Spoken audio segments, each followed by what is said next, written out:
This Torah class is brought to you by TorahAnytime.com. Boker Tov, everyone.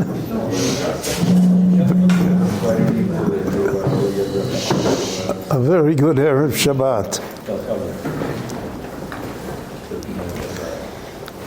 In this week's Parsha,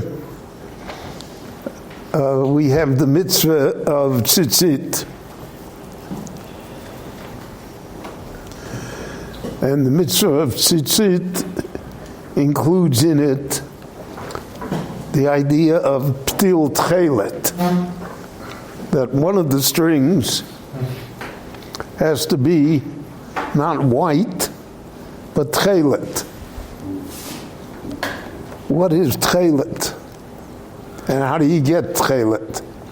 So I have given a number of lectures on this subject before, but people are still curious about it, and I'm not naive enough to believe that everybody has heard all of my lectures. So I'm going to speak about it here this morning.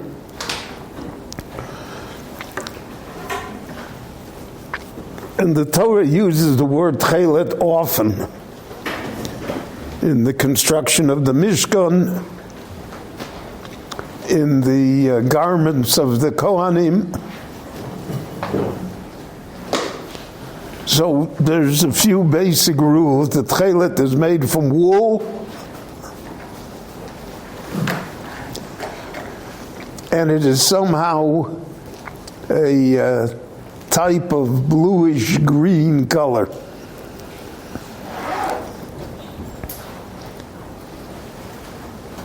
What the exact color is, the Torah does not describe in detail. That's left for Torah Shabbal Peh, the oral law to determine. And it becomes part of the tradition of the Jewish people.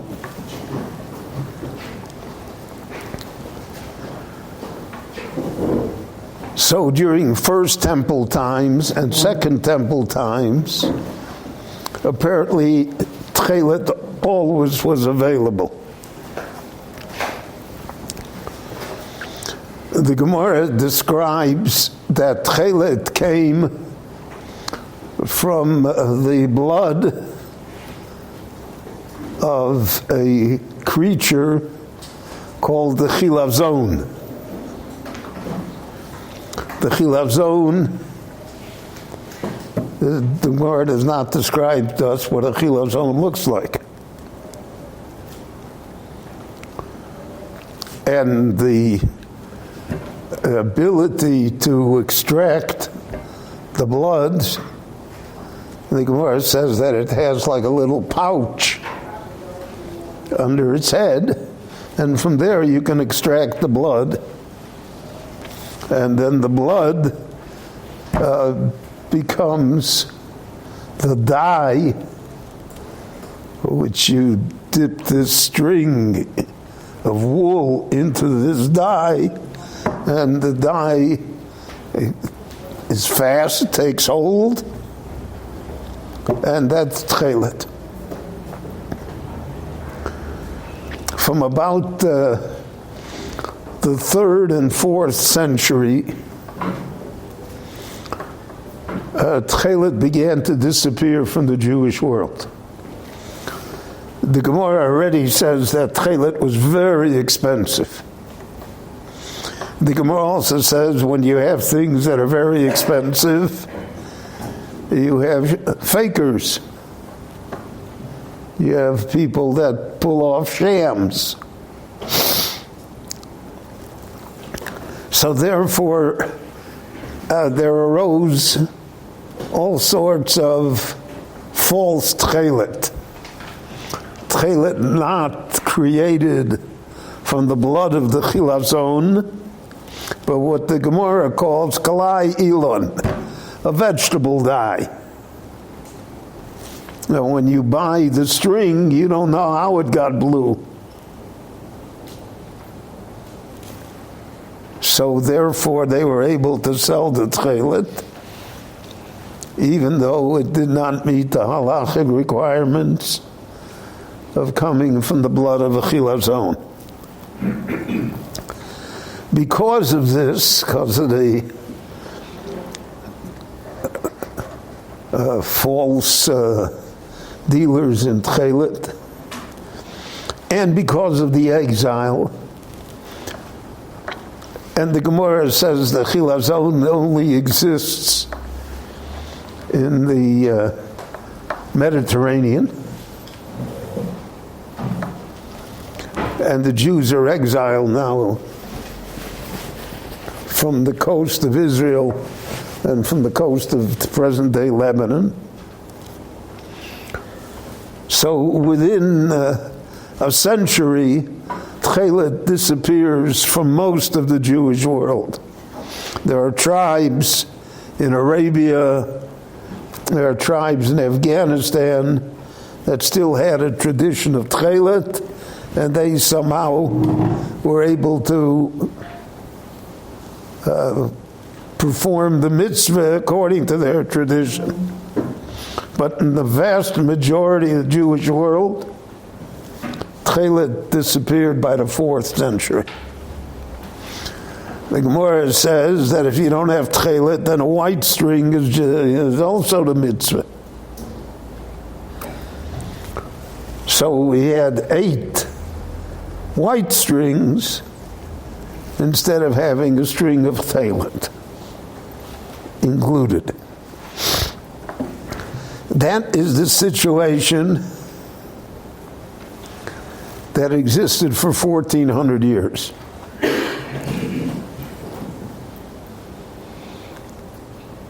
There's no Techelet.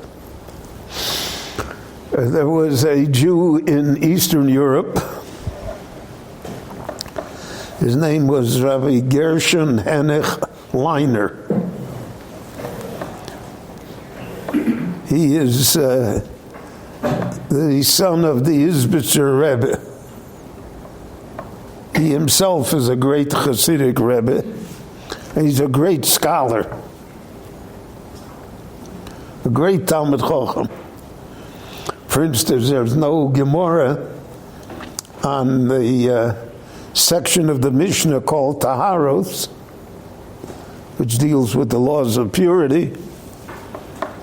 So he wrote a Gemara on it. Sidrei Tahara.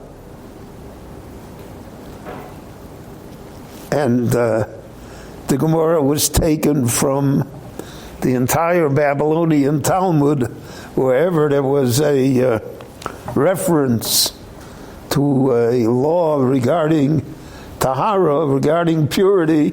He compiled it all, he edited it all, he put it into the order of the Gemara so it read like a Gemara.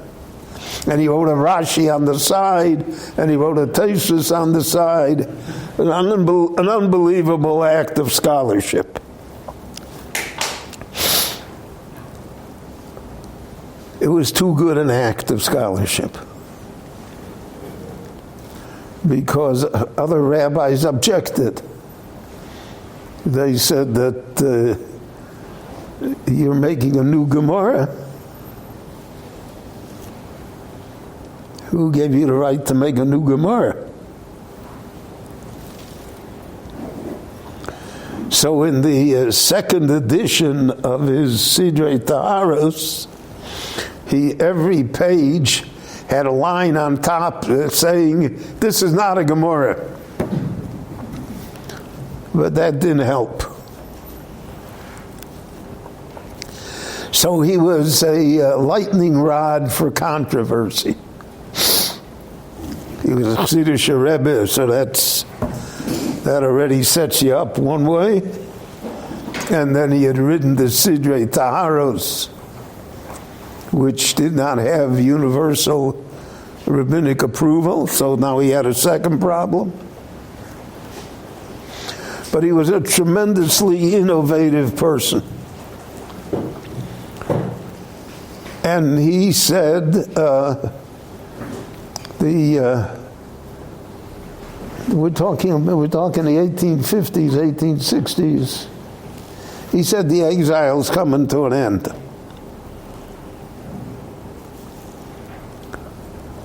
So he said part of the redemption of the Jewish people is that we should rediscover the Techelet as a symbol of our renewal, and to fulfill the mitzvah min Torah of having Techelet in the tzitzit.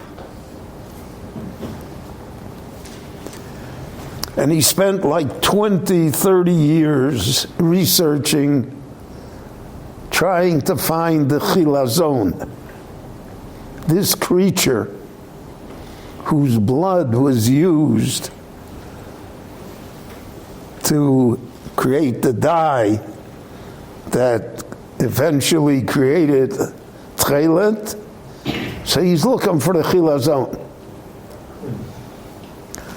The Gemara says the chilazon was hard to find.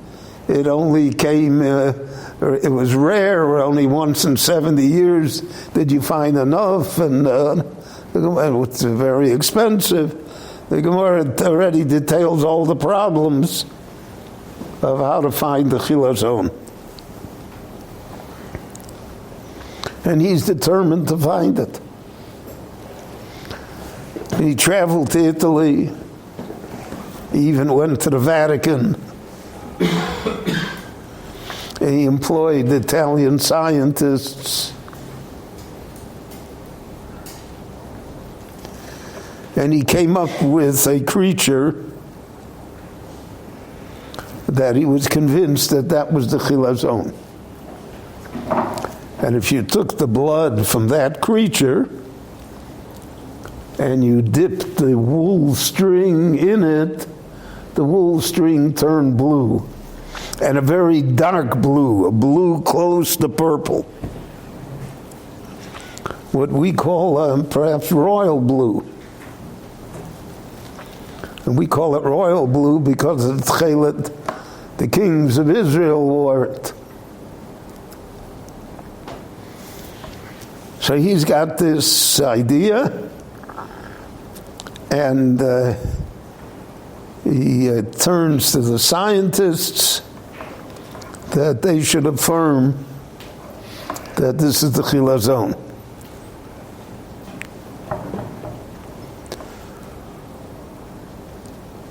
What happened was, the Techelet always has a lot of fakers that deal with it.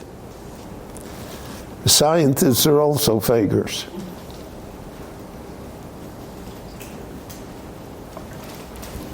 If you have any doubt, listen to Dr. Fauci. I'm science. Okay. So what happened was that the laboratory that he was working with mixed into the blood of this creature prussic acid. And if you mix prussic acid into anything, it'll turn it blue. So it was not the blood of the chilazon that was turning the strings of the Radziner Rebbe into Techelet. It was the addition of this other chemical that turned it blue. He was unaware of that. And he thought that he had scientific proof that he found the creature that was the chilazon, and that if we harvested enough of them and extracted the blood, we would have the ability to manufacture Techelet for the Jewish people, and that would become, as I mentioned, a symbol of Jewish renewal. Here we took something that was forgotten for 1,400 years, And we revived it. We were able to do the mitzvah min Torah. As I mentioned, he already was a lightning rod for controversy. So when he came out with this, with the Techelet, so there was a rabbinic storm, for and against. He wrote a famous book called Tmunei Chol, defending his idea, the Techelet. And he had his Chassidim manufacture it. And the Radziner Chassidim wore Techelet because the Rebbe said that was Techelet. Those that were not Radziner Chassidim and those that were not Chassidim at all said this is very flimsy. We don't think that this is it. And unless we're positive that this is it, so then why should we change what we're doing? We're Makayim the mitzvah with white strings. And I don't know if we put in a fake blue string, maybe you cancel the whole mitzvah of tzitzit. Because then it's like the vegetable dye that the Talmud speaks about that make the tzitzit possible. So we're not going to do anything. We don't adopt it. And even though he pursued the matter till his final day, and in spite of his great scholarship and his holiness, basically it was only the Radziner Chassidim that wore Techelet. And again, the Radziner Techelet is a much deeper blue, almost on the verge of purple. Okay, that's the end of that story. But there never is an end to a story in Jewish life. There's a great Talmid Chacham, a young man, who is in Ireland, when Jews were still in Ireland. And he is the future chief rabbi of Israel, Yitzchak Levi Herzog, Rabbi Herzog. And he attends Cambridge, which is already out of the box, because he didn't go to Oxford. And he's writes a PhD thesis for Cambridge to get his doctorate. And his PhD thesis is regarding the Radziner Rebbe's discovery of the Chilazon. And his original purpose in writing the thesis was to prove that the Rebbe was correct. That this creature that he said was the Chilazon, that type of a snail, was the actual Chilazon, and therefore that his Techelet was legitimate. However, Rabbi Herzog, in the middle of the dissertation, the great thing about the rabbis of Israel is that they admit sometimes that they're wrong, which is the hardest thing to do.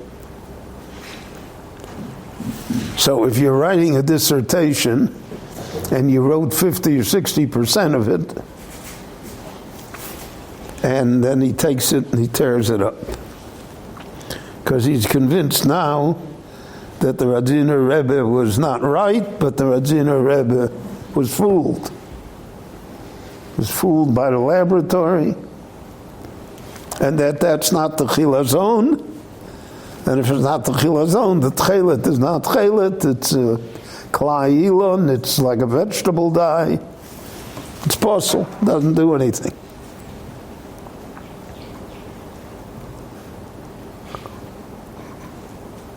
You know, there's a famous discussion between,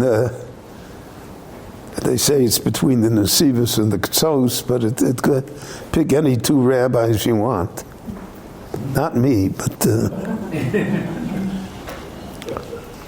So each of them wrote a great commentary. But one of them was very popular, and the commentary was used in the yeshiva extensively. And the other one, even though it also was brilliant and innovative and scholarly, never quite had the success rate of the other one. So the story was told that the two rabbis once met, and the rabbi who wrote the less popular commentary said to the other rabbi, "Come, let us review our day. What do you do and what I do?" Okay, so they reviewed the day, and they did everything the same.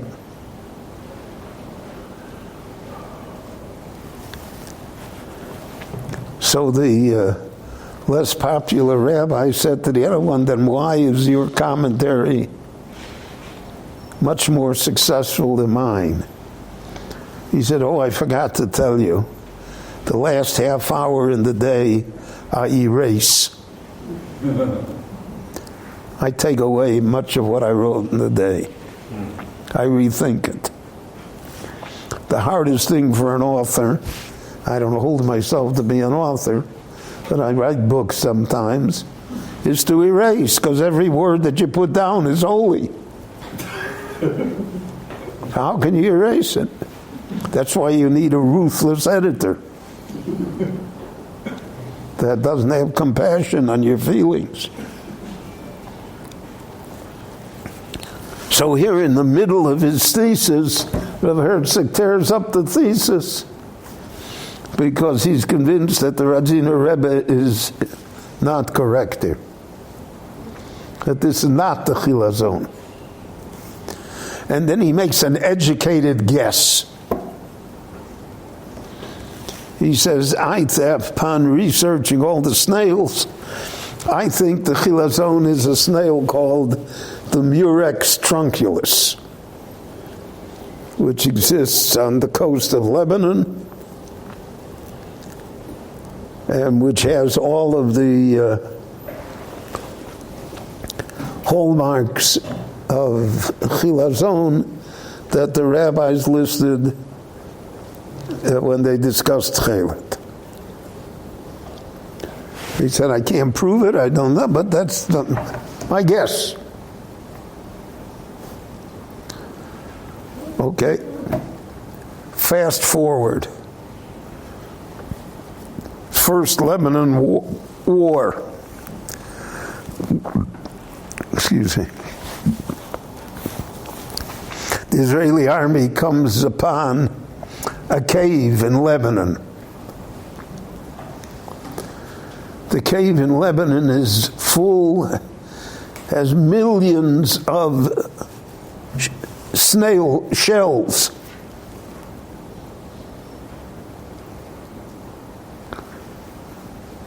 And they do the DNA on the snail shells. And it turns out that all of those snails were the Murex trunculus. So there are many who say that was a Techeiles factory. That's what you're doing with all of these shells. And it's a proof that the Murex trunculus is the chilazon. So good. So the rabbis say, let's experiment.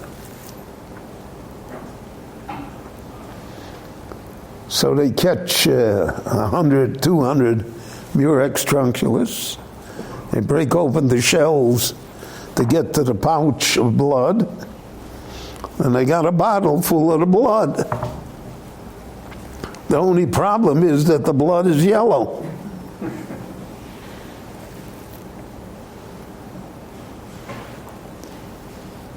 So they know this. Then the mystery is only intensified. By accident, or serendipity, whatever you want to say, hashgacha, they leave the bottle of blood out in the sun. After a few minutes, it turns blue. And it becomes a dye. Anything that touches it is blue. It's not the blue of the Radziner. Radziner is a deeper blue. This is more a medium blue.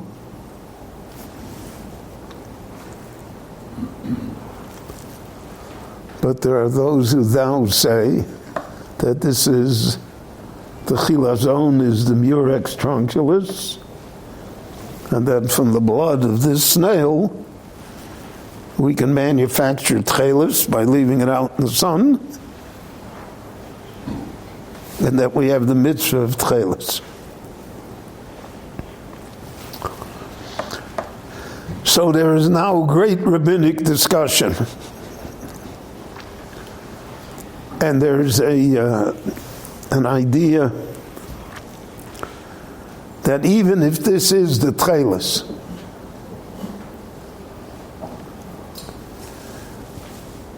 even if the Murex trunculus is the chilazon, we do not have the authority to reintroduce a mitzvah that for 1,400 years we had no tradition regarding it. That's too innovative for us. There are other Rabbonim who say that's nonsense.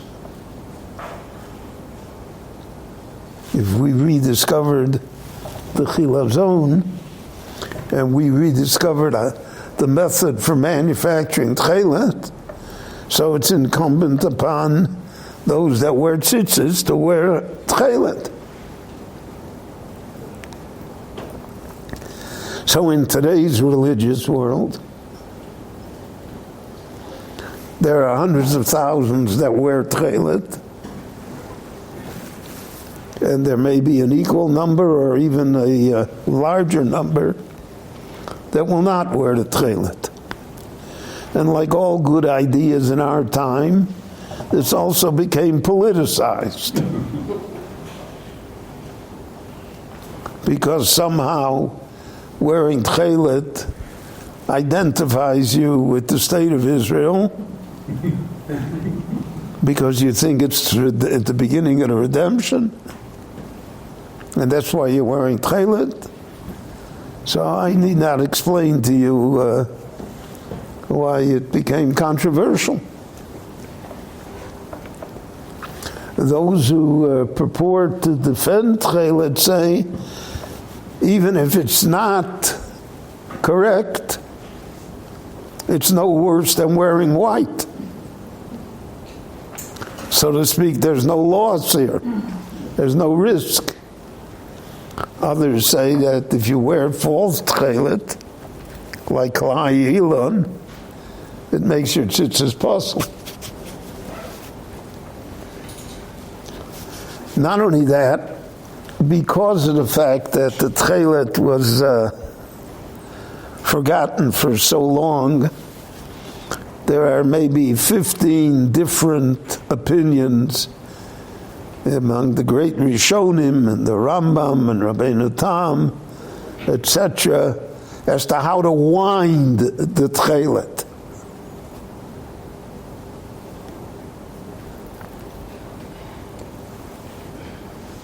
So that also now becomes a matter of doubt. Even if it is the Techelet, how do you wind it?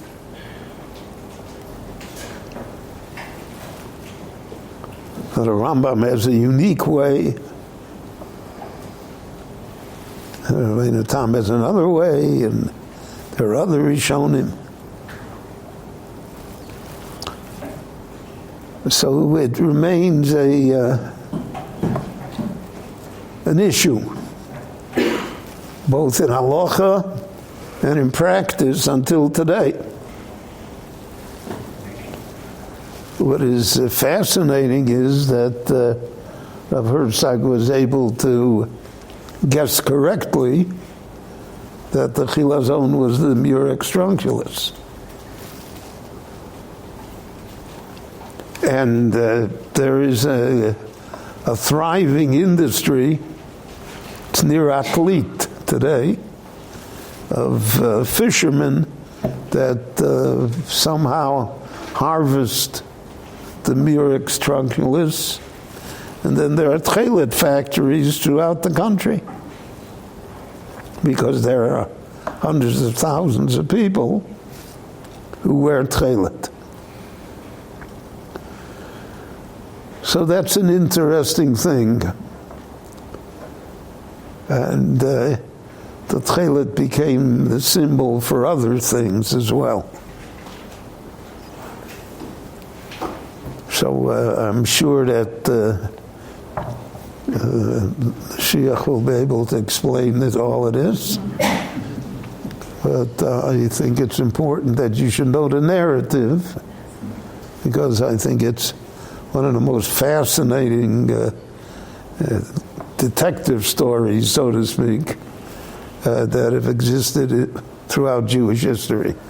Thank you, and have a Shabbat Shalom, and be well, everyone. You've just experienced another Torah class brought to you by TorahAnytime.com.